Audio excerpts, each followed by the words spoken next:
Quand on pense à la puissance de Meruem, force est de constater que chacun d'entre nous se réfère à son combat légendaire contre le président des Hunters, Netero, en particulier face à sa technique ultime, celle de la déesse Kanon. En effet, rares sont les combattants qui pourraient survivre aux assauts destructeurs d'une entité géante faite de naines. C'est la raison pour laquelle il serait intéressant de voir ce que Meruem serait en mesure de proposer face à d'autres forces gigantesques que l'on pourrait importer de d'autres mangas. Salut à tous, c'est Hunter404 et aujourd'hui, dans cet épisode, on va essayer de voir ce qui se serait passé si Meruem s'était retrouvé face à face contre le titan colossal.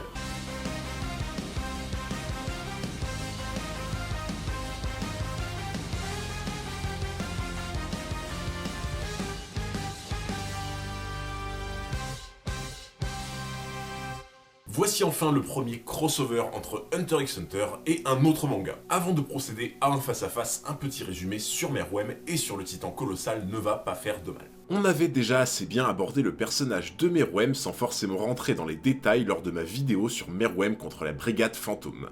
Je resterai donc assez superficiel en termes de présentation car une vidéo entièrement dédiée sur le pouvoir du naine du roi des fourmis chimères verra bientôt le jour sur la chaîne.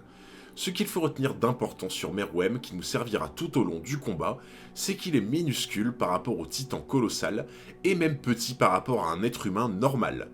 Il est également très jeune, car il a vécu au long du manga tout au plus de 40 jours, et dispose déjà d'un corps mature et extrêmement résistant dès sa naissance, en plus d'une parfaite maîtrise du nen sans même l'avoir pratiqué ou même appris. Retenez bien ces quelques détails sur Meruem car ils se révéleront très importants lors de l'affrontement contre le titan colossal. De l'autre côté, nous avons cette fois-ci un ennemi faisant front à Meruem, cette fois hors du manga Hunter x Hunter, qui n'est autre que Bertolt Hoover, le premier titan colossal apparaissant dans SNK.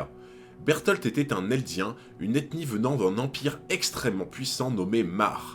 Cette immense nation militaire avait pour but de conquérir et d'annexer de nombreux territoires en se servant de la force de ses meilleurs guerriers qui héritèrent chacun d'un titan. C'est donc de cette manière que Bertolt hérita du titan colossal qui lui permit d'ouvrir une brèche au sein du mur Maria et ainsi de laisser libre cours à l'invasion incessante des titans dans l'enceinte de la ville que l'on peut voir dès le premier épisode de la saison 1.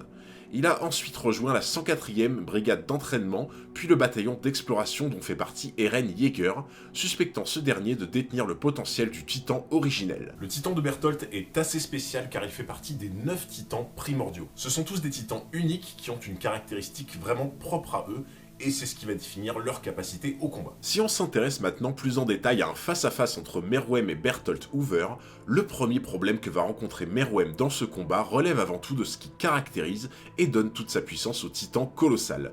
Car oui, vous l'aurez compris, le titan colossal est grand. Mais genre vraiment très grand.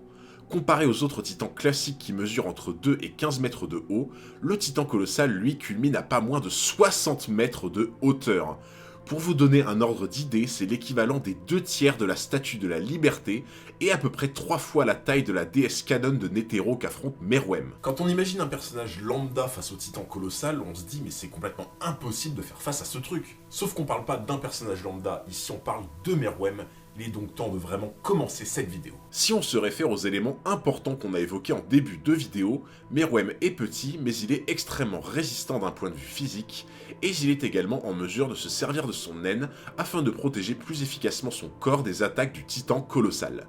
Certes, je dois vous accorder que le titan colossal est au moins 3 fois plus imposant que la déesse Kanon de Netero, cela pourrait donc revenir à dire que ses coups sont plus puissants, car il déplace 3 fois plus d'énergie cinétique que les coups de Kanon, le titan colossal étant bien plus lourd. Cependant, il s'avère que cette règle basique n'est pas forcément toujours exacte. Je m'explique. Si vous vous souvenez bien du combat de Meruem contre Netero, ce qui avait effaré absolument tous les fans du manga à propos de la technique de la déesse Kanon était non seulement la violence de ses coups, mais également leur vitesse, qui rendait les esquives impossibles même pour un adversaire aussi rapide que Meruem. Or, si on se réfère à une règle bien connue de notre ami savant Albert Einstein, la fameuse E égale mc2, il apparaît directement que si E représente l'énergie et la violence dégagées par un coup du titan colossal ou de Kanon asséné à Meruem, alors son impact dépendra de la masse de son poing, mais sera 2 fois plus dépendante de la vitesse du coup. En d'autres termes, cela veut dire qu'un coup porté à Meruem avec plus de poids sera donc 2 fois plus fort, cependant ce même coup porté à Meruem avec plus de vitesse sera quant à lui 4 fois plus puissant. En partant de ce principe, le titan colossal étant 3 fois plus imposant, mais Kanon étant plus rapide, alors l'impact généré par les coups de ces deux géants serait assez similaire lorsque Meruem les encaisse. Cependant, il y a un léger problème. Si vous avez regardé SNK, vous avez dû vous rendre compte qu'un impact provoqué par le titan colossal est absolument destructeur. Cependant, le plus gros défaut de la cuirasse est que ses coups sont d'une lenteur digne de son immense taille. A contrario, si on regarde la DS Kanon de plus près, la rapidité de ses coups est absolument déconcertante, au point où, comme on l'a évoqué précédemment, même un monstre comme Meruem parvient difficilement à les éviter ou à anticiper leur trajectoire. Sauf que là où le titan colossal aura la possibilité de frapper 3 fois plus fort compte tenu de sa masse 3 fois supérieure, Kanon, elle, aura la possibilité de frapper des dizaines, voire des centaines de fois plus fort, étant donné la vitesse astronomique à laquelle elle porte ses coups. Cela me permet d'ailleurs de faire un parallèle avec Dragon Ball Z, car lors de la transformation de Vegeta en singe géant, sa vitesse n'avait quasiment pas bougé alors qu'il était bien plus volumineux, rendant ses coups immensément plus puissants. Pour faire un résumé de tout ça, ça veut dire que Meruem n'a absolument rien à craindre de l'impact des coups du titan colossal. En effet, il arrivait déjà à encaisser sans broncher ceux de Kanon, qui étaient moins lourds mais qui étaient beaucoup plus rapides et donc beaucoup plus puissants. Cependant, devant cette situation, un problème vient se poser. Dans le cas de figure où l'on prend pour base les capacités de Meruem avant son combat contre Netero, le roi ne prendra pas de dégâts venant des coups du titan colossal, cependant sa simple force physique ne lui permettra pas non plus de venir à bout de son ennemi. D'une part, sa petite taille ne permettrait pas d'occasionner des entailles suffisamment conséquentes et profondes dans le corps de Bertholdt, ce dernier étant bien trop immense pour en ressentir les effets, mais d'autre part, Meruem se rendrait vite compte au cours du combat que ce qui fait la force la plus terrifiante des titans est leur capacité à se régénérer en permanence, un peu à la manière de Piccolo dans Dragon Ball Z. Des coups et entailles répétés de la part de Meruem sur le titan colossal seraient donc voués à l'échec, ce qui revient à dire que celui qui prendrait l'avantage au cours du combat serait celui qui possède la plus grande endurance et la plus grande ténacité. Dans ce domaine, ayant résisté sans broncher aux assauts répétés de Kanon, le roi n'a rien à envier à personne, cependant la capacité de régénération des titans les rend complètement inégalables sur ce terrain, disposant d'un corps à la ressource infinie.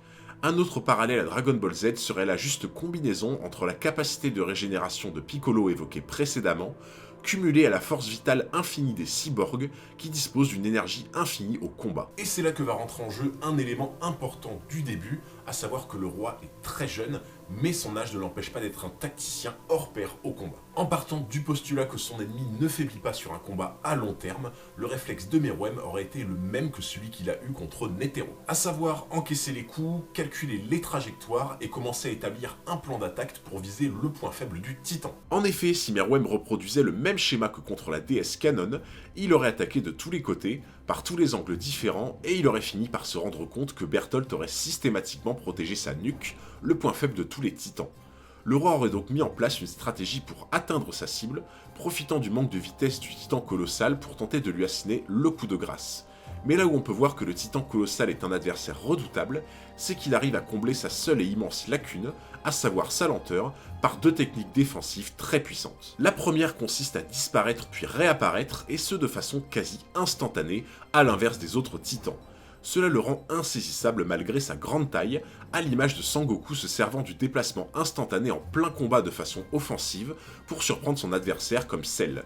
De cette manière, Bertholdt pourrait sans cesse profiter pour se replacer en un éclair lors d'un assaut du roi visant sa nuque, et donc se mettre à l'abri. Cette technique a l'air donc très intéressante, cependant elle comporte un gros point faible que saura parfaitement exploiter Meruem. Bien que cette technique lui permette une disparition instantanée, elle demandera tout de même à Bertholdt un temps d'incantation qui correspondra non pas au temps que la technique demande pour se déclencher, mais simplement le temps du réflexe du titan colossal à la vue du danger. Bertholdt étant à la base un humain, son temps de réaction ne descendrait pas en dessous de la demi-seconde, ce qui laisse un temps d'action pour atteindre sa nuque bien assez long pour un personnage aussi rapide que Meruem. Devant les capacités d'endurance et de vitesse du roi, le titan colossal ne peut compter ni sur sa force pour le blesser, ni sur sa disparition pour se protéger ou le surprendre. Le roi étant à un stade de rapidité tel que le réflexe humain de Bertholdt serait bien trop lent pour lui permettre une quelconque protection. Le titan colossal ne peut donc plus compter que sur sa dernière technique pour se protéger de Meruem, qui est une sorte de vapeur brûlante dégagée par son corps, à l'image d'une explosion partant de sa nuque. elle pourrait permettre de maintenir à distance le roi de son point faible, car son corps, aussi résistant soit-il, serait plus enclin à vaciller face à ce genre de technique. Dans ma vidéo sur Meruem contre la Brigade Fantôme, on avait vu que le corps des fourmis chimères est en quelque sorte stérile et faible face à la maladie, au poison ou à la chaleur.